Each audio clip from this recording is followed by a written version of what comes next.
Hello, friends, and welcome to Conversations with Consequences. We are the radio show and podcast of the Catholic Association, where we aim to change the culture one conversation at a time. You can listen to Conversations with Consequences on the EWTN Global Catholic Radio Network, Saturday mornings at 7 a.m. Eastern, or catch the encore at 5 p.m. We are also on Sirius XM Channel 130. Of course, our radio show is always a podcast.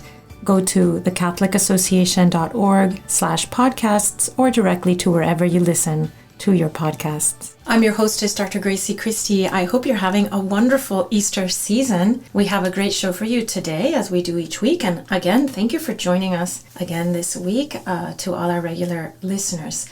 My co-host Ashley McGuire joins me at the bottom of the hour with some enlightening takes on the FBI's memo about investigating Catholics. What are the First Amendment concerns that we should have here? Ashley has been following this story that much of the media is ignoring, but we're going to get her views on that. We're excited also to talk to Chloe Cole about the very important topic of transgenderism and its effects on young people. She is a very brave young woman who went down the very ugly road of gender medicine. I hate to call it medicine, but the way it applies to children. She was very young when she had her puberty blocked, cross-sex hormones administered, even a mastectomy. She's going to tell us all about that. She's only 18 as we speak. It's a powerful story from a very powerful and a vulnerable source, and I'm really glad that, I'm really honored that she's willing to talk to us about it here at Conversations with Consequences. Welcome to the show, Chloe. Yeah, thank you for having me on. Chloe, you are only 18. Myself and many of our listeners can remember back when we were 18 and we were not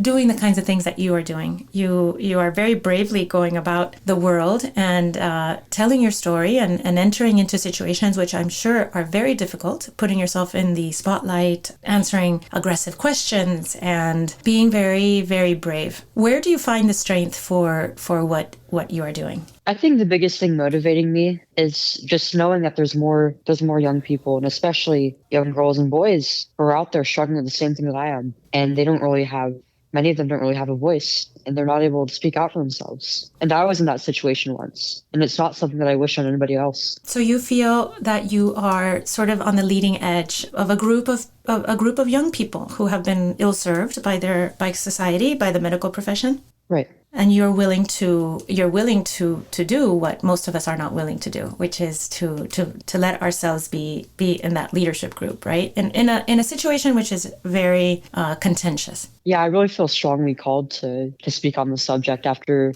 going through what I have and speaking to other people who have been. And now many of our listeners may know your story more or less, but maybe can you share with us a sketch of how you came to this point in your life, all the different things that happened?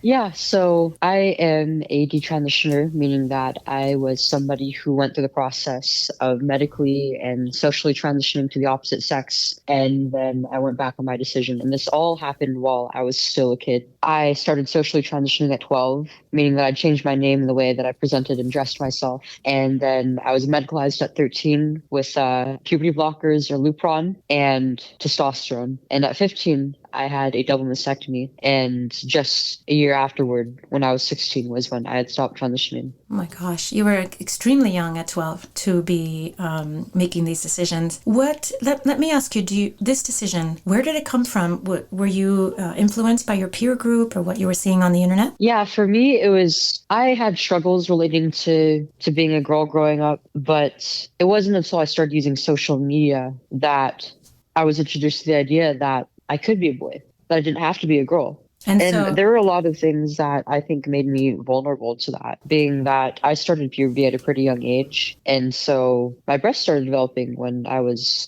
only around 8 or 9. And this was really uncomfortable. I would hear comments about it all the time from my peers. And I became really conscious of my body at a very young age. And I started to develop body image issues. I often felt like I wasn't enough of a woman and that I would never compare to other girls and women and that I would be better off as a boy. I was also, I had a previous diagnosis of ADHD, but I strongly believe that I'm actually on the spectrum. And so you found the onset of puberty very disturbing, which I'm not I'm not surprised. I mean, I'm a woman and I went through puberty and I found it very disturbing. When little girls when their bodies start to change, they become extremely self-conscious. And it sounds like that happened to you. I don't know if you agree with me, but our culture doesn't present to us images of womanhood, of young womanhood that are comfortable for our eyes, right? There are things that we No, not think at all. we can achieve or that we want to achieve. Yeah, that was another thing that really complicated this. I already had a habit of constantly comparing myself to my older sisters and female relatives and my friends. But I had started using a phone when I was 11, and I started using social media and apps like Instagram because that's what everybody else my age was doing. And on Instagram, I saw a lot of images of young women that were often very, very sexual in nature, and a lot of discussion having to do with that I don't think that anybody that age should be exposed to that. I mean, this is content that is already difficult for adults to digest. And for me, it definitely was. And it really did complicate my view of what being a woman was actually supposed to be like. And even the stuff that I would hear about womanhood from other women and girls was always very negative. It was always about the negatives, about the pain of menstruation and childbirth and pregnancy and menopause. And nobody ever talked about the good things that came with it. It was hard to imagine myself growing into a woman. Do you think that the heavily sexualized culture that is reflected back at girls, where a woman, I mean, I've raised so far 2 girls, and I've helped them go through womanhood, and I had that experience too, go into womanhood from girlhood. And when you're a little girl, you're protected. You're like in this beautiful pink bubble, right? And everybody treats you beautifully, right. And your parents treat you like a princess. And everywhere you go, you're a delight to everyone's eyes, right? But in a beautiful, pure sense, in a very decent and moral sense. And then when you start to look at womanhood as something that's about to happen to you, what you see in the culture is that a woman is treated as a sexual object. And so not only, and I'm telling you how I feel, and I'd like to know if this makes sense to you, if this is what you... No, it does. Yeah, that's absolutely how I feel.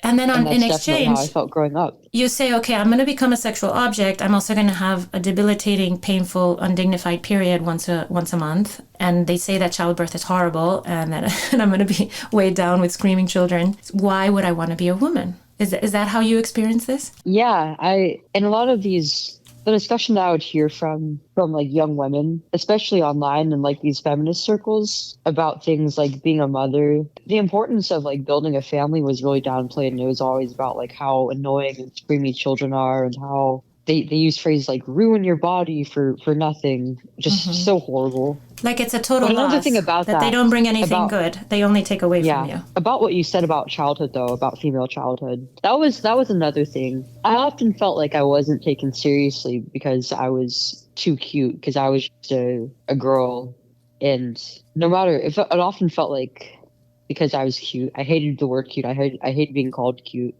You're like awfully cute. Nobody Chloe. was listening to me or calling me seriously. And I thought that was what being a girl was all about. Just trivial things, not really being important, always getting in the way. And I wanted to be something better than that. And there is truth to what you say. Women, when we're not being sexualized, we're often very much treated in trivial ways, right? Like we only think about things like dress and casual things. Like we're not deep thinkers. I remember when I was in medical school and working in a big group of doctors. You do rounds, right? You do rounds with a bunch of doctors, and right. You're the lowest in the totem pole. And I would ask questions, but like I might make a comment or ask a question, but nobody would turn to look at me, and I felt it was because my voice was too high, so I started pitching my voice lower. so that's actually pretty common, right? That is really common. I've talked to other women, and they said, yes, you have to pitch your voice lower. You have to act more like a guy, so that people will pay attention to you. And so, what a strange world we present to our girls, right? Welcome to womanhood. Here's what womanhood is like. It's and we reflect back to them a very negative experience. And let me ask you, what did you hope life would be like as a man, as opposed to entering adulthood as a woman? What were your dreams? Well, I mean, a lot of my idea of what being a man was really like was kind of a caricature based off of how I saw my older male relatives, including my brothers and my dad. And I tried to mimic them. I tried to emulate them and my peers at school. And on one hand, I really just didn't want to be a woman, and I didn't really see myself as a woman. I often felt like I didn't even look like a girl at times, and I didn't really enjoy being feminine for a period of time. But I thought that transitioning was going to make me happy and whole as a person, that I was going to become my real self as a boy. So there was a hidden self inside of you, and you were going to open the doors to that hidden self. And that hidden self was masculine. Right. That's kind of how the trans community presents it. And on top of that, the medical community, I mean, the research that I had done on this, including from resources that my healthcare provider actually has, seemed to point at transition as the only means of treating gender dysphoria. Do you think if you had been born 15 years earlier, and you had the same set, your makeup, your normal natural makeup that you were born with, do you think that it would have manifested in a different way than as gender dysphoria? Because there is discussion about that, right?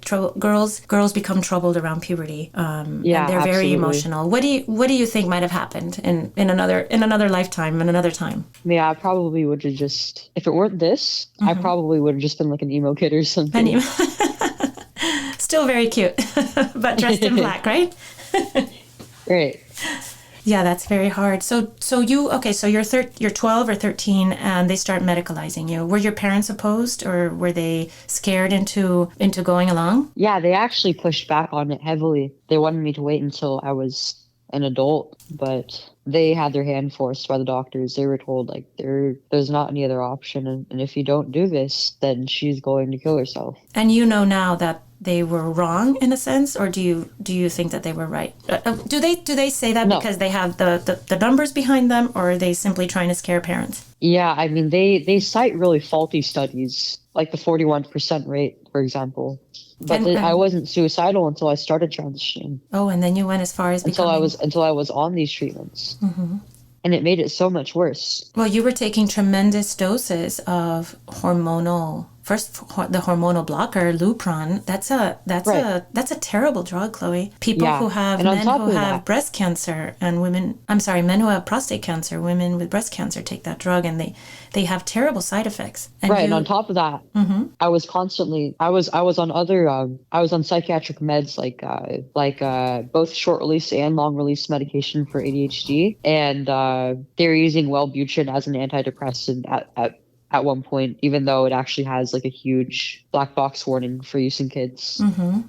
Yes, it does. And the ADHD medicines cause emotional fluctuations, which are very violent. Right. So you were on all these drugs, and here you are, a little 12-year-old girl, trying to navigate this hormonal nightmare and chemical nightmare that's much worse than puberty, right? I mean, it's so unnatural. Yeah, and really, puberty would have been the cure. Puberty was your cure. Amazing. And what happened when they added testosterone? What happened to your mental makeup and your emotional makeup when the testosterone started? The blockers were really stressful to be on because the drop in sex hormones actually induced a period for me, which people say like it's supposed to be like a stasis where kids can decide whether they want to go on to the next puberty or not. Like a pause. But it's not like that. And it not only does it pretty much induce a state of menopause, it also causes periods in girls who have already had them, and you can't stop puberty anyways. Mm-hmm.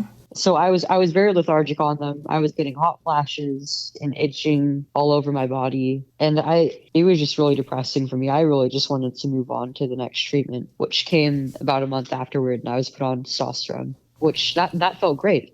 Because my body was no longer in the absence of sex hormones, and testosterone is a very it's a mood improver. It improves your powerful. mood. It gives you. It's powerful. It's a powerful hormone. It does fabulous things. If you want to improve your mood and have energy and sleep well, and yeah, it's amazing. You're describing.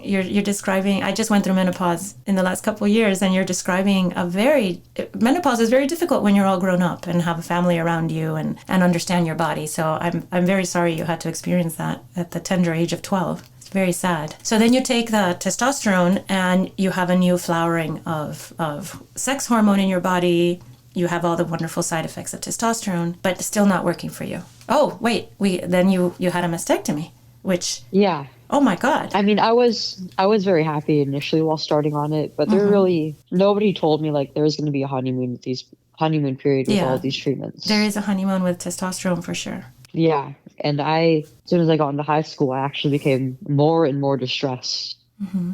And that was when I was put on Wellbutrin and diagnosed with depression. And then after a few years of stopping ADHD meds, they decided to put me on short-release medication to treat my declining grades that were mostly caused by my depression that was not being properly treated. And now you're in a situation. You're in high school. I've been through high school. I have a lot of kids who've been through high school, who are in high school, and high school is a very socially fraught place, especially for girls. Lots of emotions and lots of problems. But now you're trying to do high school on all these drugs, and you're not presenting. You're presenting as a boy, right? Socially, as a young man, and that must come with a million social complications of the way people are interacting with you and reflecting back to you who you are. What was that like? Yeah, I do feel like it stunted my development socially, and especially as a girl, because I was socializing as a boy and I was being treated as one because everybody other than a few close friends thought that I was a boy, and I was missing out on things like dating and getting into relationships because a lot of my other friends my age were getting into relationships, but I was still attracted to boys as somebody who appeared to be a boy. And so my dating pool was pretty severely limited. Yeah, of course. And so you were still attracted to boys, and you didn't think of yourself as a homosexual man, I don't suppose, at this point. Yeah, I did. You did? Yes. Well, that's very confusing, right? Yeah, it was very difficult to navigate. Oh my gosh. It sounds absolutely... I just can't imagine you doing this at this age, Chloe, and such a difficult age. It was a nightmare. That's such a nightmare. I mean, I'm beyond shocked that we're doing this to so many children in this country, putting them through these torturous situations that just go on year after year. And then, even as somebody who's gone through it, it still shocks me. I don't know how we've gotten to this point. Then something happened to you, which, as a physician, I can't... It wakes me up at night, and I think to myself, who are the doctors that remove healthy breasts from little girls? Who are these people? And how have we not stopped them? You endured a radical mastectomy. I believe it's radical, right? They take everything. They don't leave anything behind. No, I don't think it was a radical mastectomy. So I did undergo a double mastectomy. The incision that they called it, the incision type I got was the most common type, which they call double mastectomy with nipple grafts, meaning that they excise into the breast tissue. They take it out, and they also graft the areolas onto they call it a more masculine positioning on the chest. Oh, okay. On an area of scraped skin. So it's not radical, but they remove the areolas and then regraft them. Yes. Yeah, and they take out the breast tissue, and I think they also took out some lymph nodes with that as well, because they tested the tissue for cancer afterward, and I was perfectly healthy. Amazing. I mean, what does that feel like now to look back and say the doctors did this to me? A surgery of that import. It's very difficult to put into words just how painful it really is for me. Like I can describe my feelings around it and the pain I have and where the most painful points are, but it's impossible to really express, right? The trauma that has been done to you and it does feel like a part of my sexuality has been taken from me before I was able to fully realize it, and it hurts knowing like I'll never have that function back. Like I'll never have those nerve endings back. I'll never be able to breastfeed my kids. And on top of that, I'm having complications with the grafts. Oh, I'm sorry to hear that. Well, these surgeons, they tell girls who are undergoing these evil mastectomies. I call them evil because there's no reason ever to amputate a body part that's not ailing. They tell them that you can just get implants later if you change your mind. That's not really true. I mean, you can never go back to a real female breast. Right. You can never bring the function back. And on top of that, implants come with their own range of complications. Humans aren't just Legos. You can't take parts on and off. Absolutely. You didn't go on with more surgeries. No, I did not. And I'm sure you thank God every day that you didn't go on. Yeah, I would have been too young by their standards. Their standards, which they actually broke their standards of care and how they treated me. Yeah, because the mastectomy was very early, right? Because this was this was 3 years ago, and I think they're doing them earlier now, but 15 seems very early to me for the mastectomy. I actually know somebody who had a mastectomy at 13. Oh, Oh, at the same hospital. That's just heartbreaking. A little 13-year-old girl with a mastectomy. Right. So you didn't go ahead with any more surgeries, and I'm very glad you didn't. But people do, very young people. So people here, let me ask you. Many people who are against transgender surgeries and medicalization for young people, for minors, they say, well, once you're 18, people can make their own decisions. That shocks me. Not always. That shocks me because I've had 18-year-old children, several, and they're not making good decisions. They're making lots of bad decisions all day long, and it feels like as a parent, all you're doing is trying to protect them from bad decisions for years. What do you think about that once you're an adult, these things are all fine, and that person, an 18-year-old, can choose properly? No. Once you hit 18, you might legally be an adult, but that doesn't mean you know all the answers. Mm-hmm. 18 is still very young, and you still don't really have much experience or knowledge having to do with the world. I mean, a lot of people don't know that they want to have kids until they're in their late 20s to early 30s. Mm-hmm. And this is a decision that'll affect that on top of pretty much every other aspect of your life. Mm-hmm. And I feel like 18 is just too young to fully appreciate that. I don't know if you want to share this, but do you think you've recovered your fertility? You don't have to share that information with us, obviously. I haven't gotten a fertility test, but I started having my periods again about 2 months after I started off to stop testosterone. Oh, stop taking testosterone. I mean, but then you must be okay. I'm very glad it's surprising to hear that. because they've been very regular. When before I only had about 3 or 4 per year because I was so young. And you were a little baby. Yet. You were a baby. Right. When all this happened, you were a tiny girl. So thank God that your fertility was preserved. And I'm very, very sorry for all those whose fertility has been erased. I was reading about a young boy who was on Lupron, and he said that he didn't care about his fertility. He's 14, this boy. Of course. He didn't care about his fertility, and that if he changed his mind later, he could adopt. There's like an abyss of ignorance in that statement, which is normal for a 14-year-old. And then somebody else who was against this medicalization said, well, at least this child should have had fertility counseling. And I'm thinking, right, fertility counseling at 14 with a 14-year-old boy. What does that even mean? What's a 14-year-old boy know? How can you explain to a 14-year-old boy what that means to give up your sons and daughters? No, I mean, no matter how much you tell a kid, they're not going to. They just can't make an informed decision on this. But I kind of had the same idea, like when my endocrinologist told me like I might not be able to have kids. I was like, no, I don't want to have kids because I was 13 when I was starting on these treatments. Yeah, but at the same time, I had this idea. Imagine yourself a mother. Yeah, I had this idea that like if I wanted to have kids, then I could just go through like IVF or use a surrogate or something, and that nothing could go wrong with any of that, right? Because I was naive. I was a kid. Right, and there's a lot of rhetoric out there acting like children you can sort of pull them off trees like apples, right? When you want a child, you just reach up and grab one, as though that's even possible or even should be done, right? Like children should just be got whenever one wants them instead of coming from our bodies. Right.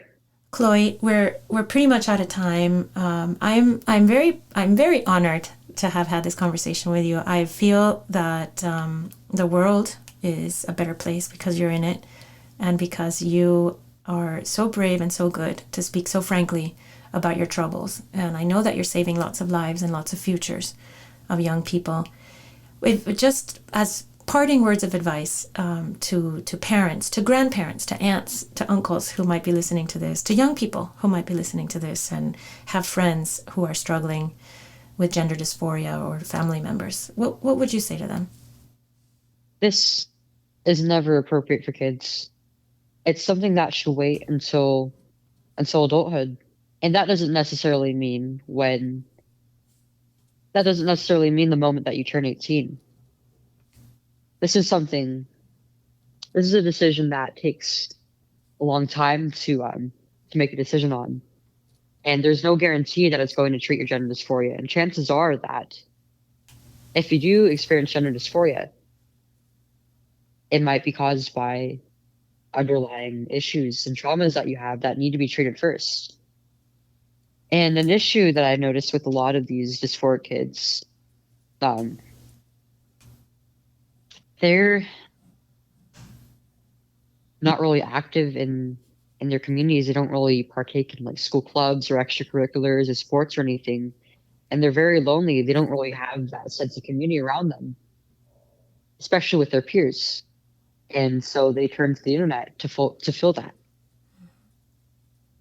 When really they should be working together with their peers. They should be mingling with their peers and working together on something. Mm-hmm. To give them a sense of purpose. That's often what these kids are lacking.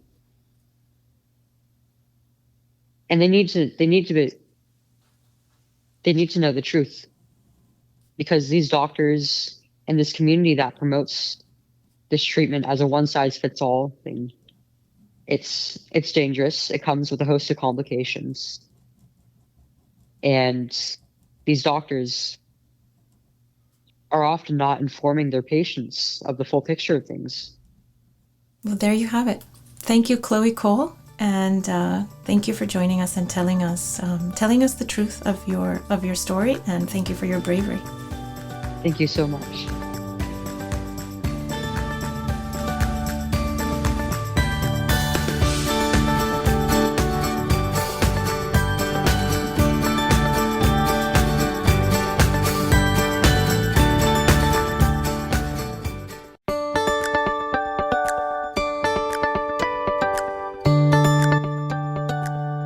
Welcome back to Conversations with Consequences. I'm your hostess, Dr. Gracie Christie, and I'm joined now by my dear friend and colleague at the Catholic Association, Ashley McGuire. So much fun to have you on the show, Ashley. Welcome back. Hey, Gracie. It's always so great to talk with you. So I was away for the last week on my family vacation. Thank God, I needed it very badly, and we had some beautiful family time. But there's been lots of stuff brewing here in the United States while I was gone, and you have had your finger on the pulse, Ashley, of an FBI-associated scandal. Well, you know, Gracie, you're probably not the only person who's missed this story, and that's because pretty much nobody's been covering it. And I actually, with the exception of a handful of conservative and religious outlets, this story has totally flown under the radar, but it has been getting more and more attention. So the story is that the FBI, a memo leaked from the FBI, much of which has later been redacted, but you can actually find the redacted memo online. And the memo was written by an agent out of the Richmond office, basically saying that they need to run this operation in people's churches, recruiting people's priests, recruiting people at church to essentially spy on people who go to traditional Catholic masses. Traditional meaning the Latin Mass, or people, or just very conservative parishes? Well, that's what's interesting. So in the memo, it explicitly talks about traditionalist Latin Mass going, which they define as radical traditionalist Catholics, a new terminology that I'd never heard before. Radical? So radically mantilla wearing Catholics? Like we wear the women who wear their mantillas radically? Like what are they concerned about? Well, to quote directly from the memo, it says racially or ethnically motivated violent extremists in radical traditionalist Catholic ideology. And the memo says that they need new avenues, this is directly quoting, quote, new avenues for source and tripwire development through outreach to traditionalist Catholic parishes and the development of sources with the placement and access to report on, end quote, these people. So people who go to traditional Latin Mass are apparently one step away from doing who knows what kinds of violent activities. I mean, it's that like where you're laughing because it's so utterly ridiculous. But Ashley, before we get into the horrible violations of our liberties as Americans, this is done in communist countries like China and Cuba, where people are afraid to go to church because sitting next to you will be an informant. Absolutely. What? No, but you quoted racially or ethnically motivated violent extremists. Let's break that down a little. First of all, violent? Have I missed a rash of traditional Catholic terrorist attacks? Did I somehow miss that? No, probably maybe people are a little confused because what there has been is a spate of hundreds, and I'm not exaggerating when I say hundreds, of attacks on Catholic churches perpetrated against Catholic churches by actual violent extremists who basically are upset about what the Catholic Church holds and believes, specifically abortion, but a number of other issues as well. Right. So Catholic churches being defaced with graffiti, statues being pushed over. There's been several instances that I know of, just offhand, of fires being set, arson. Yeah. I know a church 2 miles from my house was set on fire. It caused tens of thousands of dollars worth of damage. This was last year. They desecrated the tabernacle. They knocked down and broke statues, and they tore down the stations of the cross. This was in the wake of the decision in Dobbs. And that's one of hundreds of attacks. So, yeah, I mean, there's definitely an issue with violent extremists in this country. The issue is that they are targeting Catholic churches. They're targeting crisis pregnancy centers, including like the one that you work at, where my understanding is there was a death threat written on the wall. Almost a year ago today, this coming week. So it's almost like, I hate that word. It's gotten so trite, Orwellian, right? It's Orwellian that the people who are being targeted for violent extremist acts are the ones who are being investigated by the FBI. Guess who they cite as the source of that label in the FBI memo? Who? The Southern Poverty Law Center. So this is the same group. I mean, they're sort of this crowned themselves the entity in charge of like policing hate groups, quote unquote, extremist groups. And basically what they do is go around and put targets on conservative organizations that don't toe the line on what they believe about abortion, gender ideology, things like that. But no, I mean, the memo is absolutely ideological. It explicitly references the Catholic Church's beliefs on abortion. And it cites the Southern Poverty Law Center when it comes to where they came up with the definition of radical Catholic traditionalist. So could this be sort of a broadening of that idea of words are violence? I mean, possibly, but at least what I read in the memo didn't even, wax philosophical like that. This memo seemed to actually suggest that the agent who wrote it thinks that certain types of Catholics are a danger, and an actual physical danger, like they're going to take up arms and go shoot up I'm trying to think of a target for them, which it's hard for me to think about them that way. Yeah, and it's just what's so frightening about it is, there's a couple things that are frightening about it. First of all, that according to Congressman Jim Jordan, who has run hearings investigating this memo, which, to be fair, was disavowed by Merrick Garland, but only after it got leaked. But before that, it appears to, according to his sources that he cites in his subpoena and whistleblowers, it was distributed to field officers and field offices all across the country. A. B, was approved by much more senior intelligence officers who should have, rebuked this completely out of line agent and thrown the thing in the trash, fired him.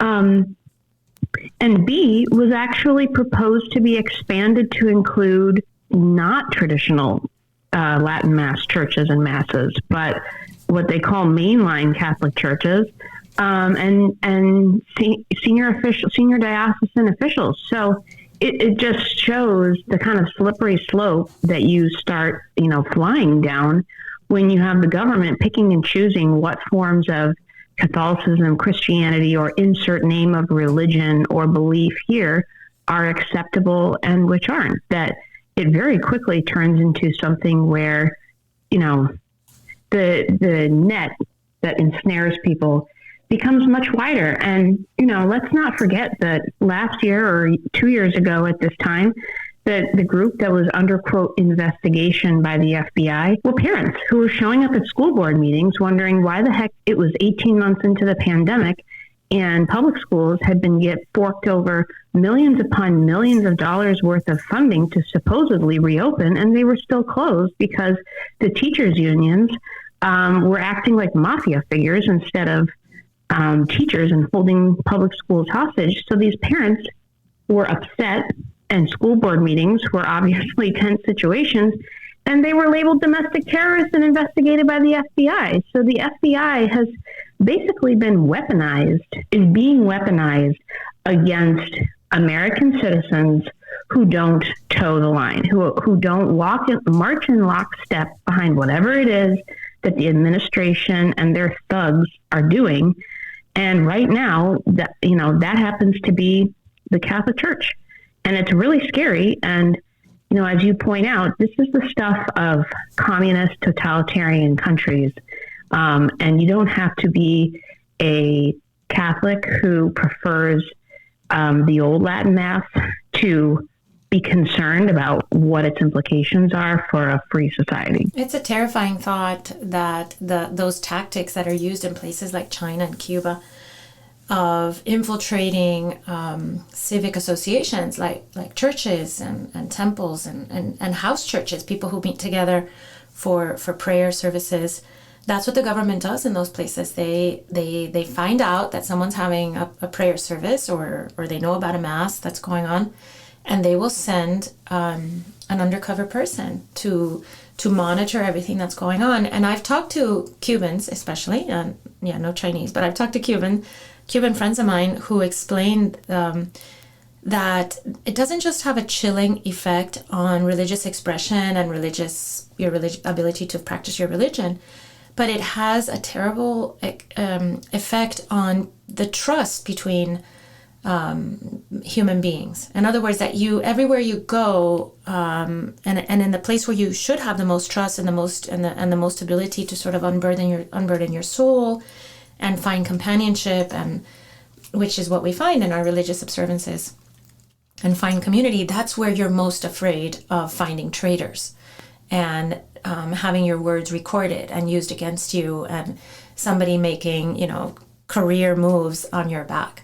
So I find this memo extremely scary, and it has a lot to do with the secularization of our society and the way that here in the United States, we used to have a deep respect for our pluralistic society, that everybody, you imagine that scenario, and it's true. Like in my little town, there's a corner where there is a Jewish temple, a Presbyterian church, an Episcopalian church, and a Catholic church, and then there's another church. There's 5 churches in one corner. And this is just a typical little American community, right? And all of us coexist happily, and also the people who don't practice anything. And that's the beauty of America. And I can respect my Presbyterian neighbor and my atheist neighbor, and they respect me, and our Jewish neighbors who go to temple. The other day it was Passover, and the Jewish rabbi came because he knows my husband used to be Jewish, and he brought us matzah for Passover, a beautiful box of gift matzah. It was gorgeous.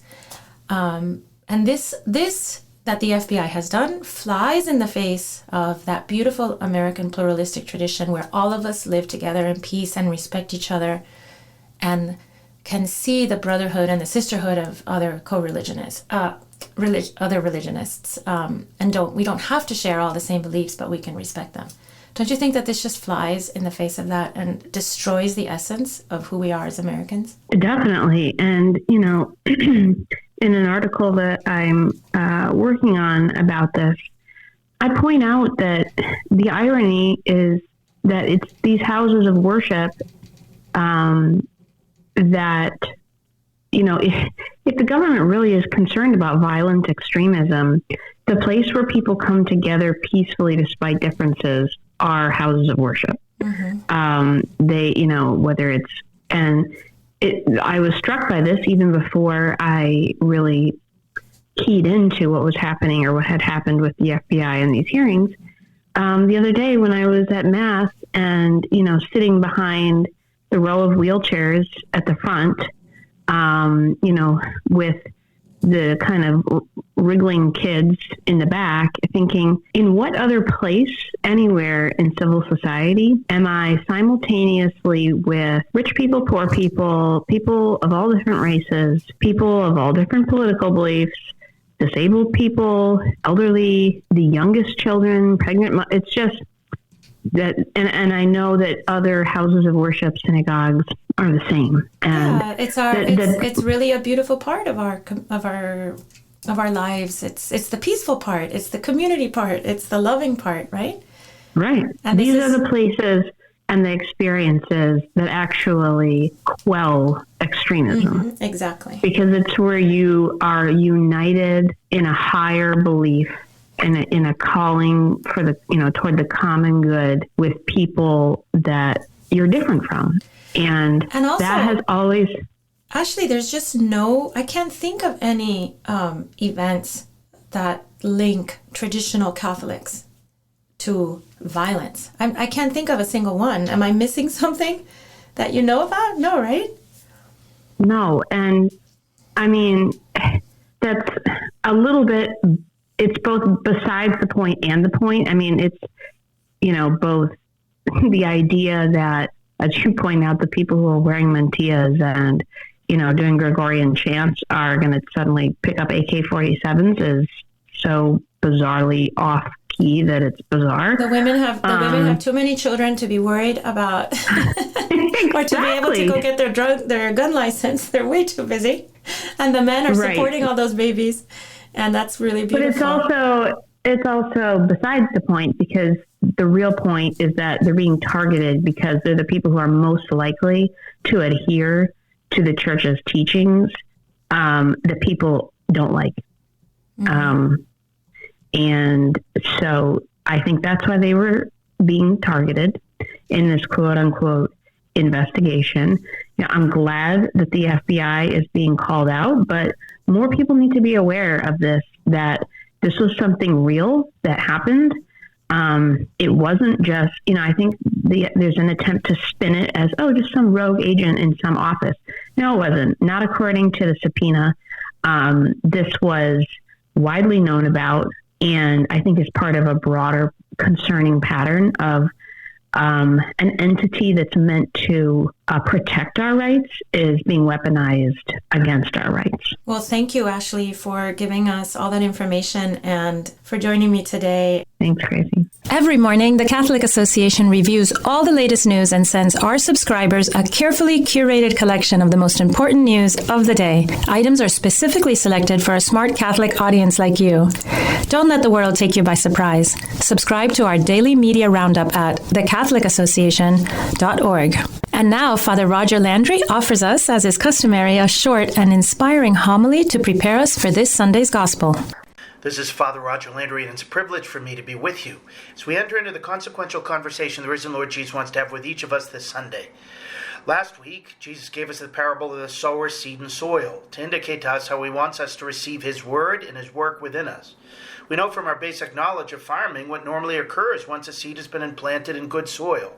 It starts to grow and eventually produces fruit, and those fruit likewise contain within many seeds that can be planted elsewhere. Spiritually, the same thing is supposed to happen. With a hat trick of different images in this Sunday's Gospel, Jesus describes that transition from a fertile disciple into a fruitful apostle, in which we begin to share what we ourselves have received. His words contain three important lessons about how the kingdom of God grows.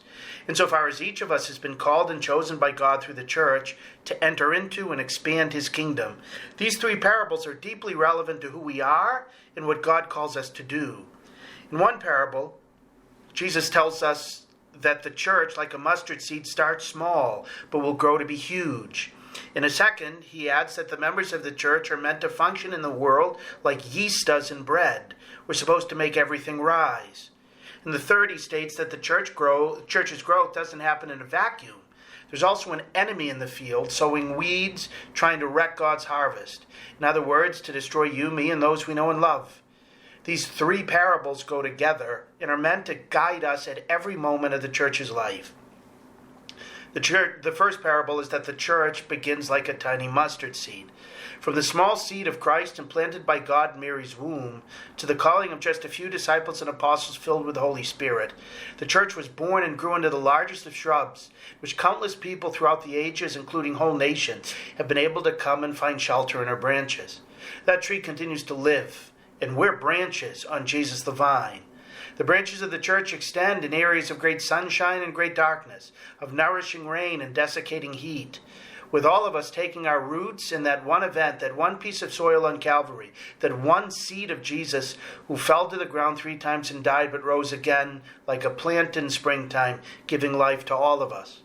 This lesson of the mustard seed recurs throughout church history. So many religious orders and apostolates that the Lord has raised up to help the church began small, often with just one saint without any or very few human resources. But over the course of sufferings and patience, they grew to be enormous. So many parishes began with just a handful of poor, committed families, but over the course of years and decades, with commitment, generosity, time, and the help of the Lord, grew to be quite large. Even if some of us are living in an area in which the church is shrinking, the Lord wants to bring good out of it, so that we can all experience anew the full and exhilarating meaning of this parable, through beginning again, beginning smaller, like the new mustard seed planted from the tall tree. I'm recording this from Spain, a land of extraordinary saints, but in many parts of the country, the church is struggling. Early this week, after the celebration of the feast of Our Lady Mount Carmel at the place where St. Teresa of Avila is buried, I met a relatively young couple at lunch, Victor and Margarita. The husband, a member of the Spanish Parliament, the wife, a member of the European Parliament, who have 9 children. I spoke to them with gratitude for their generosity in raising up a large family for God. And the wife explicitly referenced the parable of the mustard seed, saying, full of faithful realism, that the revival of the church and civilization has to begin somewhere. Why can't it begin, she asked, with one couple, with one family that seeks to correspond with hope and courage to the vocation God gives them? Good question. The second image Jesus gives us today to describe the growth of his kingdom in the church is that of yeast in dough. The dough is the whole world, and we Christians are called to be leaven. One Christian in a neighborhood, one truly Catholic family on a street, one faithful Catholic in a workplace or school should be enough over time to transform that neighborhood, street, school, and workplace. The true Christian is the opposite of a bad apple. We know that one bad apple can quickly corrode a whole bushel. Christians are supposed to be the good apples. We're supposed to be the yeast that can make the whole world rise to God. Just think about the saints like Teresa of Avila, or Teresa of Calcutta, Pio of Pietrelcina, John Paul, Francis, Dominic, Francis Cabrini, and so many others, whose lives have changed those of almost everyone around them. God wants and can give us the grace to have that type of impact in the circles we inhabit. But we need to grasp that this growth doesn't happen in a vacuum. Jesus' third parable concerns the fact that while the Lord wants this development to be occurring, there's an enemy trying to sabotage his plans. Jesus identifies the enemy as the devil. While the Lord is trying to sow good seed, children of the kingdom, the devil is sowing those who are beholden to him and his lies, whom Jesus calls the children of the evil one, who cause others to sin and do evil. They are the anti-yeast, who rather than lifting everyone up toward God, drag people down, so that they live without faith or supernatural vision and behave morally sometimes like animals or proud devils. These weeds certainly exist in our world, and in the field of our culture is becoming increasingly populated with them. From those pushing the destruction of the unborn and the redefinition of marriage, family, what it means to be a boy or a girl, to websites pushing pornography, to states selling pot, to politicians seeking to infringe on religious freedom, to celebrities promoting irresponsible, materialistic, and hedonistic lifestyles. Some of these weeds are sadly even in the church. featuring Catholics who are more attuned to the fallen spirit of the age than to the Holy Spirit. There are two lessons Jesus gives us in this third parable. The first is that the good seed and the bad seed exist together and grow up together. The weeds and the wheat Jesus refers to in the Middle East are indistinguishable during the early phases of growth. Not even expert farmers can tell the difference between them. When they grow enough to be distinguished, their roots are so intertwined that you can't separate the weeds without ripping out the wheat by the roots as well. So you need to let them grow. Take all of them out together and then separate them on sifting tables, lest the wheat be contaminated by the toxic fruit of the weeds. By this parable, Jesus is saying that the same patience and prudence have to be exercised with the proclamation of the kingdom. We really can't tell the difference between the good and the bad seed, especially early in life. We can't judge by present appearances. We need to wait until the end when Jesus himself will judge. Jesus, second, is telling us that we shouldn't be overly surprised or discouraged when we find bad seed in the church. Those who, for example, live contrary to the gospel. But Jesus teaches that while such weeds can provide frustration for the Christian farmer, rather than complaining about them, they ultimately can't stop the growth of the wheat. He tells us that we need simply to be focused on growing the good seed until harvest time, to keep living our faith with zeal until the end, to spend far more time on growth than on trying to eradicate bad seed. At Mass this Sunday, Jesus wants to plant the seed of his word through our ears and to our hearts, as well as to plant himself, the mustard seed, into our mouths and digestive tracts through Holy Communion. Jesus wouldn't be calling us to this mission to be good seed, mustard trees, and leaven, unless he were prepared to give us everything we need to fulfill it. He gives us that miracle grow fertilizer every Mass, where he tells us anew, whoever has ears to hear ought to hear.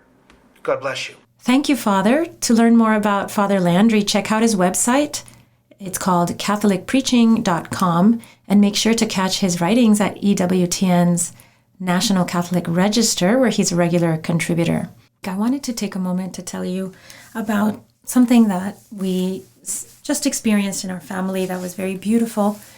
We took in, I wouldn't say a friend, but an acquaintance, 2.5, almost 3 years ago. Her name was Guadalupe. She needed a place to stay for a while, and she ended up staying for a long time and became very sick and died in our home. It wasn't exactly our responsibility because she wasn't family, but it turned out to be an amazing fountain of grace for our whole family. And that's the way it happens, right? Things that are very, very difficult come with tremendous rewards when we face them squarely and do it for the right reasons and because we know that God accompanies us. I wrote a piece about this, which tells the whole story, mostly of Guadalupe, who was an awesome person, very poor, but very honest, extremely hardworking, full of faith, a daughter of the church, a daughter of God, who found herself completely alone at the end of her life. And we were granted the privilege of being her family at the end, and it's called Welcoming the Stranger. I think you might find it a good read, and again, it's mostly a story about her and her hard life. It's really a story about possibilities of how we can go through life encountering people in need and not even realizing it, or encountering them and embracing their need as though it were our own or the need of one of our family members. So give that a look in the National Catholic Register website, Welcoming the Stranger. A big thank you to all of our listeners for joining us today. I hope that this show was helpful. I hope that our conversations have consequences and that those consequences are fabulous for you. Go with our prayers.